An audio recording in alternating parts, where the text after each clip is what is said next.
Indian team T20 world cup win பண்ணதுக்கப்புறமா ராகுல் டிராவிட் அவரோட கோச்சிங் பதவி ரிசைன் பண்ணார். அந்த இடத்துக்கு புது கோச்சாக கௌதம் கம்பீர் வந்தார்னு.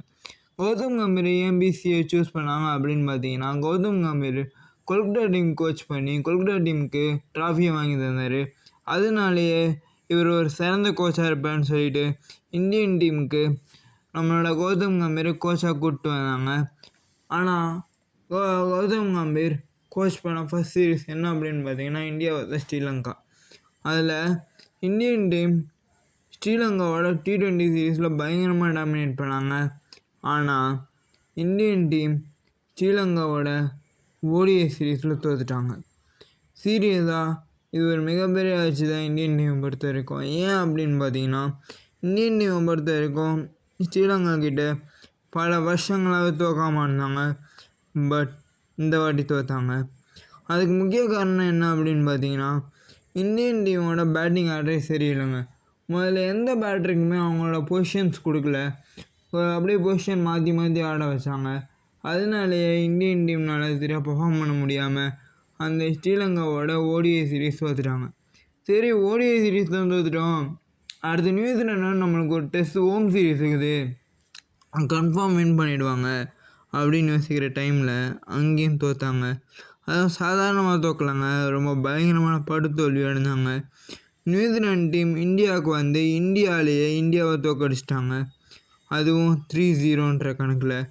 அதனாலேயே இப்போது வேர்ல்டு டெஸ்ட் பாயிண்ட் டேபிளை பொறுத்த வரைக்கும் இந்தியன் டீம் ஃபைனல்ஸ் போகிறது ரொம்பவுமே டஃப் ஆகிடுச்சு. அது மட்டும் இல்லாமல் கௌதம் கம்பீரோட கோச்சிங்கில் எல்லாருக்குமே ஒரு மிகப்பெரிய டவுட் வந்துடுச்சு, ஏன்டா இப்படி இந்தியன் டீம் பர்ஃபார்ம் பண்ணுறாங்கன்னு சொல்லிட்டு. என்னை பொறுத்த வரைக்கும் அதுக்கு ஒரு சிம்பிள் ரீசன் தாங்க இருக்க முடியும். கௌதம் கம்பீரை பொறுத்த வரைக்கும் ஒரு சிம்பிள் தியரி வச்சுருக்காரு, மெஷின் டாமினன்ஸ்னு சொல்லிட்டு. அது என்ன அப்படின்னு பார்த்தீங்கன்னா, பிளேயர்ஸ்லாம் போகணும், கம்மியான பால்ஸ் எடுத்துக்கணும், டக்குன்னு அடிச்சுட்டு அவுட் ஆகிடணும். அதுதான் ஒரு தியரி.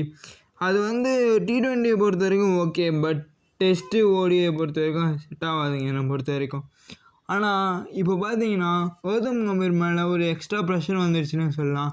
கண்டிப்பாக இப்போ Gautam Gambhir and Indian team Border Gavaskar trophy win பண்ணி ஆகணும். அதுவும் ஒரு அல்டிமேட் வின் பண்ணால் மட்டும்தான் இந்தியன் டீம்னால் வேர்ல்டு டெஸ்ட் ஃபைனல் போக முடியும். அது மட்டும் இல்லாமல் இந்த ஆஸ்திரேலியா சீரீஸை பொறுத்த வரைக்கும் ஆஸ்திரேலியன்ஸ் எல்லாம் சூப்பர் ஃபார்மில் இருக்காங்க.